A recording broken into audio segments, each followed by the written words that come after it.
21-22 वर्षांचे स्वातंत्र्यवीर सावरकर आहेत. घरात एक लहान मुलगा आहे, बायको आहे, भाऊ आहे, वहिनी आहे. आणि या सगळ्यांना सोडून तुमच्या माझ्या देशाच्या स्वातंत्र्यासाठी 21-22 वर्षांचे तरुण सावरकर विलायतेला लंडनला शिकायला गेलेत. ते तिकडे लंडनला शिकायला गेलेत. तिकडे गेल्यानंतर भारतातल्या क्रांतिकारकांसाठी ते तिकडनं बॉम्ब पाठवतायत, बॉम्ब बनवण्याच्या पुस्तिका पाठवतायत आणि 1857चं स्वातंत्र्य समर लिहित आहेत, त्याची इकडे प्रकाशनं होत आहेत. आणि हे सगळं होत असताना इकडे भारतात मात्र सावरकरांचे मोठे भाऊ बाबाराव सावरकर आणि त्यांचे लहान भाऊ बाळराव सावरकर या दोघांना ब्रिटिश सरकारनं अटक केली आहे. सावरकर घराण्यामध्ये आता एकही पुरुष माणूस उरलेला नाहीये, लक्षात घ्या. फक्त 2 बायका, सावरकरांची वहिनी आणि त्यांची बायको आणि त्यांचा लहान कोवळा मुलगा. त्यांच्या घरावर ब्रिटिशांच्या सरकारनं जप्ती आणली.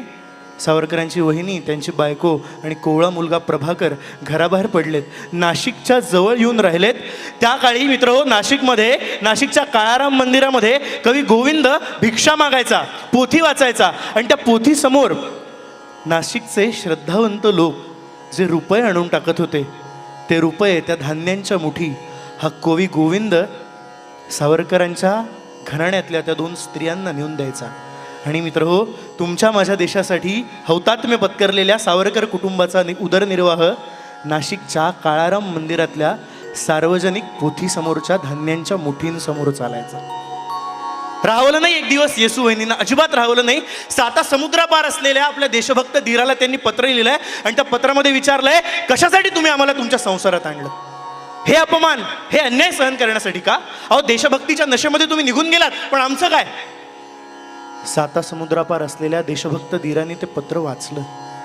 मन कळवळून गेलं सावरकरांचं. आणि त्या पत्राला सांत्वन नावाची एक कविता उत्तरादाखल सावरकरांनी पाठवली.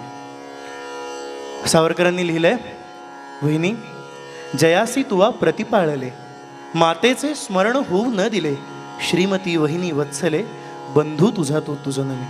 लहानपणी आमची आई वारली ग, आणि आमची आई वारल्यानंतर आईसारखी माया आम्हाला जिनं केली ती तू माझी वहिनी, तिला माझा नमस्कार असो. इथे मायना संपला आणि उत्तराला सुरुवात झाली.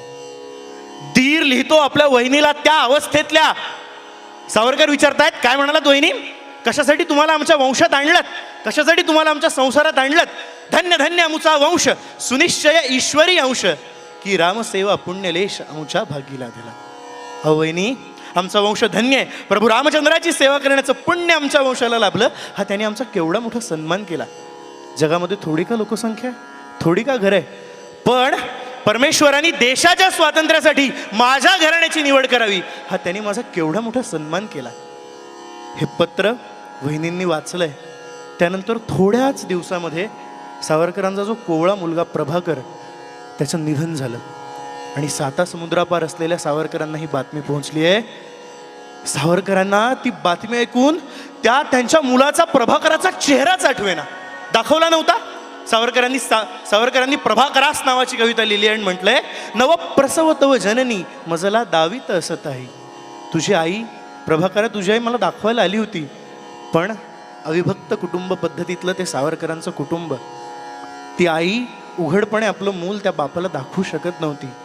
ती माझ्याजवळ आली, तुला मी जवळ घेतलं आणि तुझ्या त्या पहिल्या स्पर्शानं, त्या प्रेमातील एकानं मी तुझा पटकन पापा घेतला. तेव्हा सुद्धा माझे डोळे मिटलेले होते, मला तू आठवत नाहीस.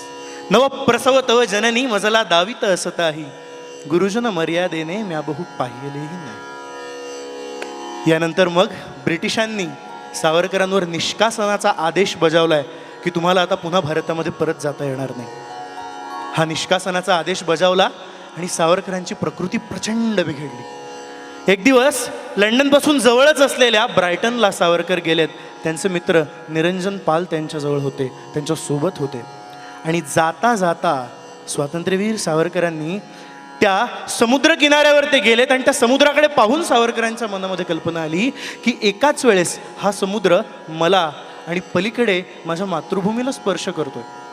हा समुद्र मला स्पर्श करतो, पलीकडे माझ्या मातृभूमीला स्पर्श करतो, पण मला मात्र माझ्या मातृभूमीकडे आता जाता येत नाही. काय वेळ आली आहे माझ्यावर. आणि मग सावरकरांच्या अंतःकरणातून ते शब्द उमटलेत. सावरकर म्हणालेत, ने मजसी ने परत मातृभूमीला. सागरा प्राण तळमळला. मन तळमळत नाहीये सावरकरांचं, सावरकरांचे पंचप्राण आपल्या मातृभूमीसाठी तळमळत आहेत. इतकं सावरकरांचं त्यांच्या मातृभूमीवर प्रेम होतं, लक्षात घ्या. हळूहळू सावरकर त्या समुद्राशी बोलतायत. त्याला म्हणतायत, तू मला वचन दिलं होतंस लहानपणी, तू मला वचन दिलंस की तुला दूरवर घेऊन जाईल पण पुन्हा परत आणेल. तुझ्या वचनावर मी भुललो, इकडे आलो आणि अडकलो. शुक पंजरी वा हरिण शिरावा पाशी, ही फसगत झाली ऐशी. पोपट पिंजऱ्यामध्ये अडकावा, हरिण पाशामध्ये शिरावा, त्याप्रमाणे तुझ्या शब्दांवर भुलून मी हे सागरा इथे आलो आणि अडकलो. समजूत घालशील? इथे काय कमी आहे? इथे स्वातंत्र्य आहे, इथे पैसा, इथे संपत्ती आहे. तुझ्या देशामध्ये काय आहे? पारतंत्र्य, दारिद्र्य, अनाचार आहे, अनारोग्य आहे. सावरकरांनी लिहिलंय, नभी नक्षत्रे बहुत एक परिप्यारा, मज भरत भूमीचा तारा. असतील रे, आकाशामध्ये अनेक नक्षत्र असतील, पण मला मात्र त्यातला एकच प्रिय आहे, तो म्हणजे माझ्या भरतभूमीचा तारा. सावरकर आपली भावना व्यक्त करतायत आणि समोरून सागरावर लाटा उचंबळत आहेत. त्या लाटांवर फेस उचंबळतोय आणि त्या लाटांकडे पाहून सावरकरांना असं वाटलं की त्या फेसांच्या रूपाने हा समुद्र जणू आपल्याला हसतोय, आपल्या भावनांची टिंगल करतोय. आणि म्हणून सावरकरांनी त्या सागरालाच ठणकावून सांगितलंय की हे सागरा, तू जर माझी टिंगल करत असलास, माझ्या भावनांची हेटाळणी करत असलास, तर माझी आई त्या अगस्ती ऋषीकडे तुझी तक्रार केल्याशिवाय राहणार नाही, ज्या अगस्ती ऋषीनं तुला एकाच आचमनामध्ये गिळून टाकलेलं आहे. मग सावरकर म्हणतायत, नेमजसी नाही परत मातृभूमीला, सागरा प्राण तळमळला, सागरा प्राण तळमळला.